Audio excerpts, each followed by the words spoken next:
And welcome back to the SpiffyNeedleGeeks, talking about Steven Universe with Brawlfan 1, Supersonic 407, and Rushatsu Rises. Today's episode is Kiki's Pizza Delivery Service. Just gotta say, I love the title. Yeah, it's like, it's been so long since I've seen Kiki's Delivery Service, but my god, is that movie adorable. You're not wrong. God damn it. It honestly took me a while to figure out the reference until you brought it up, like, not too long ago. Yeah. Kind of makes me wonder if they thought of that pun after naming the character Kiki, or do they have that in mind before they named her Kiki? Good question. Either way, it's a funny coincidence. It is. That having been said, thoughts on the episode itself? It's another one of those character building episodes, although admittedly I am glad to see that, Kiki is, she pretty much got the spotlight in this episode, because I mean, that family, like the pizza family, they're probably the one family we really don't know all that much about. So I'm glad to at least see that they're trying to develop them a little bit more. Yeah, it's like we've seen, it's like we see a lot of Jenny, whenever she hangs out with the cool kids.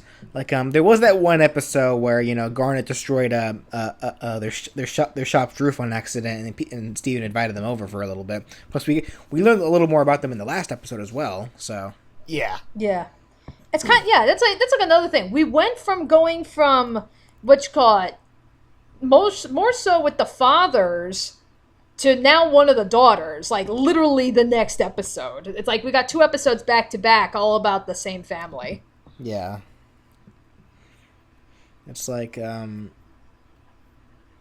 will say that I'm fairly, while this episode did obviously help develop Kiki as a character, as well as Jenny, actually. Like, I think it's safe to say that this episode is actually another establishing episode for Steven's astral powers. Yeah. Like, because, before we've seen him being able to telepathically talk to people, we saw him being able to take over bodies. Now we're seeing him straight up enter and alter people's dreams. That's interesting. Mm-hmm. Yeah. And not only does he alter their dreams, it actually affects their psyche. And, like, because Kiki was saying how, because of whenever Steven would enter her dream, she would actually be able to sleep better. Or, like, it actually affected her physically and mentally. Yeah. It's like... Sorry? Yeah, I'm sorry. I'm stretching. But it's like, yeah, it's one of those things where I was like, it was more so, I wouldn't necessarily say it's a new power so much as like an extension of like, the whole just talking into the dream. We're not talking about possessing people through dreams and everything. It's just, he can enter other people's dreams and talk to them. So it's more like it's just an extension of that, which, makes sense because that's been established for a good little while now. Mm-hmm.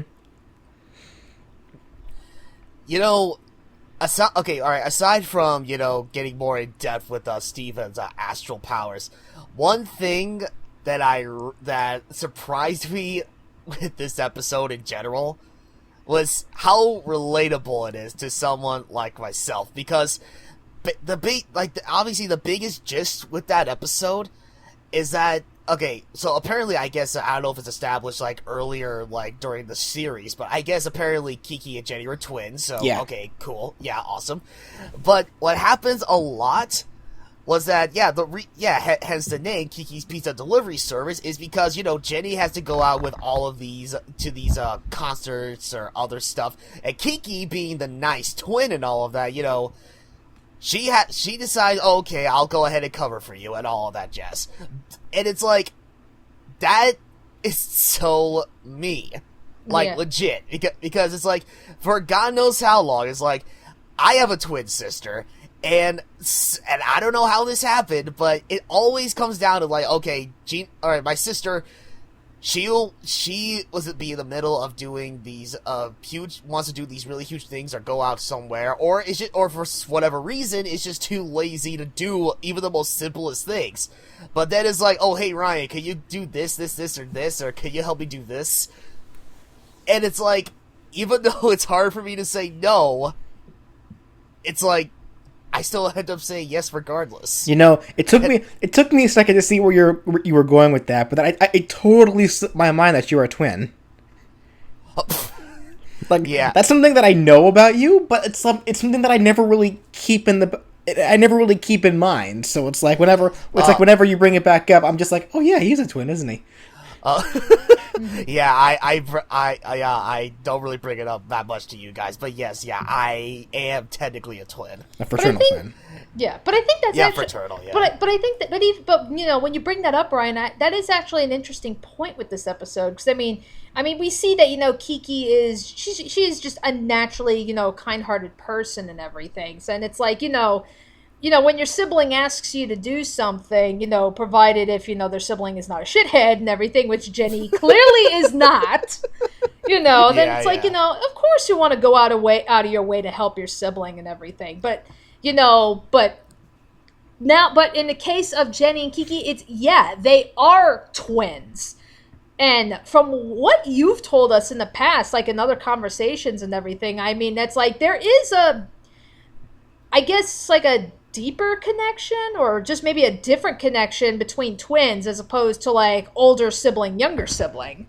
So which I think, you know, probably ties right into what was going on with Kiki and everything. It was, you know, just the whole fact that, you know, she felt like she couldn't say no, not only because this is her sister, but because this is her twin sister. You know, it's like, she's all I've got, you know, I'm all that she's got, you know, as far as siblings go and everything. You know, we have each other. We've always had each other's backs. And that's why she felt compelled to, you know, take on all these tasks and everything, you know, even though, like, it was kind of weird because at the very beginning of this thing, I could kind of see where this episode was going. It's like, you know, okay, we got one sibling that's taking advantage of the other one. And, you know, that shit, because that shit happens. But by the time that episode is over and everything, you realize it's like, kind of yes, kind of no. I mean, it's like, yeah, Jenny, I guess, like, not necessarily, like, intentionally was taking advantage of Kiki or anything. It's just, you know, how it kept happening because Kiki couldn't say no. But then it's like, right at the end of the episode, you know, yeah, it's like Jenny, she understood what was happening and everything, and she said, you know what, you know, you take the day off and I'll work. You know, which also, like I said, shows that, yeah, Jenny, she may be one of the cool kids, but she's not an asshole or anything. She's really not. She's just as kind-hearted as Kiki. No, you see, but she actually is a cool kid because she's like that. And that's why I think this episode really did help develop Jenny just as much as it did Kiki for once, because it's like, it really does show that Jenny is also a very kind-hearted person. Yeah, it's like, you know, she's a teenager. Like, she'll go off and do dumb teenager things, but where it counts, like, you know, and we've seen this before from Jenny a few times. You know, it's like she'll remember how Jenny almost took Garnet's fucking gauntlet to the face to protect Steven? That was a big moment. I remember that. Mm-hmm. And like even like little smaller moments, like hell, like one of the most recent episodes with Beach City Drift, where, you know, when the car stopped up there and Jenny got worried about them, so she was getting ready to go up there and to go help them. Like, she was the first one to say something or to want to do something. Like, Jenny is definitely very much the assertive twin, while Kiki is the introvert. Yeah. So and you're right, Danny. Like very much. I doubt very highly Jenny really knew what she was doing to Kiki. Like Jenny just knows my sister loves me, I love her. You know, she's always willing to do this for me, and I'm so grateful for that. But of course, yeah, the moment Kiki finally says something, you know, Jenny's cool with it. You know, she's like, it's like, because Jenny is just genuinely a good person. Yeah. Yeah. Like, of course, like, you know, yeah, when we're doing with the whole dream thing where it's like, you know, giant pizza monster and everything, and they're all like, you know, where's the origins of the pizza monster? Who is this pizza monster and everything? And that's where I was like, oh my god, we're going back into like Persona 4 territory, aren't we? Where it's like, you have this monster or something that's based off of, like, you know, something going on with a particular person. I mean, it was like, oh my god, we're going into Persona 4 territory again. Oh, God. I'm laughing actually at a joke that Kiki said about this episode. Where like, I remember at the end of the episode where Kiki finally was able to say no to Dream Jenny, and like all the pizza like drifted away and it just turned into this quaint little ocean with pizza like random pizza mountains off in the distance. Like Kiki's joke to that was, I can't believe Steven and Kiki are in the went through the door of darkness. Oh, God. Because it looked just like that beach that Sora and Riku were on. I've seen. Oh, man. I think I've seen like pictures that people have made, like referencing Kingdom Hearts with that. I've also seen pictures of people referencing the end of Evangelion with that. So I mean, it could be either or, I guess. Well, I mean, they did make a reference with Cloud, so it's like, it honestly doesn't sound too far-fetched if it was some kind of intentional reference to Kingdom Hearts. Well, this show in general just makes lots of references. Oh, God. Let's face it, the entire Crewniverse are a bunch of weebs. Just like us. Tee.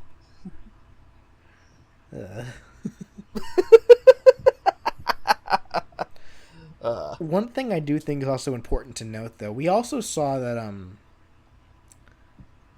I want to say, I don't think this was a direct reference. This may be more coincidental or not, but we got kind of a nod to Catherine in this episode too, where the events in Catherine, despite technically the men in those nightmares being asleep, they still feel exhausted because of what they're actually doing in the dreams. We saw the same thing with Steven. Like, even though he was technically asleep, having to save Kiki every night, like it kept exhausting him. And I wonder if that'll be something that ends up becoming important later, like where he needs to use his astral powers for something important, but it like exhausts him too much. Oh, maybe. Yeah, that's I can see that happening. I've never played Catherine, so I really can't make that comparison. I've seen a couple of videos and stuff, more so talking about the characters and all that stuff with Catherine and how like it's supposed to be like it's supposed to be dissecting relationships, which it totally doesn't. So it's like it pretty much determines, are you an asshole or are you not an asshole? Yeah, that's where it's like, breaking down relationships with the most unlikable bastard that you could possibly want in a relationship. Sorry, Atlas, I love you and all, but no on this one. No, Vincent isn't unlikable though. That's the thing. He's an okay guy. Oh yeah, it's not really his fault what happens to him. May I kind of spoil? I kind of beg to differ, but I've got my own personal reasons, which I'm not going to divulge into them during a Steven Universe discussion. Maybe if one of us ever does end up doing a Let's Play of Catherine, but yeah, Ryan, that's all you. What? Oh, okay. Actually, you know what? I might be able to do it because Tro, Pikachu's sister, they own a copy of the game, so I might be able to sneak it one day. Who knows? Oh, I was like, but I already claimed it though. Oh, never mind. Wait, you did claim it? When? Yeah. You did? A while back, yeah. Oh, never mind. Several months ago. Okay, yeah. Anywho. Never mind, that's Ryan's game. That's Ryan's game, never mind. It's all good. Anywho, anything else that we need to bring up about this episode? Because I think we're pretty much done. Yeah. It's like, there's not a whole... this is just a character-building episode. Not a whole lot to talk about. All right, then. So, in that case, join us next time as we go over Monster Reunion. We'll see you then.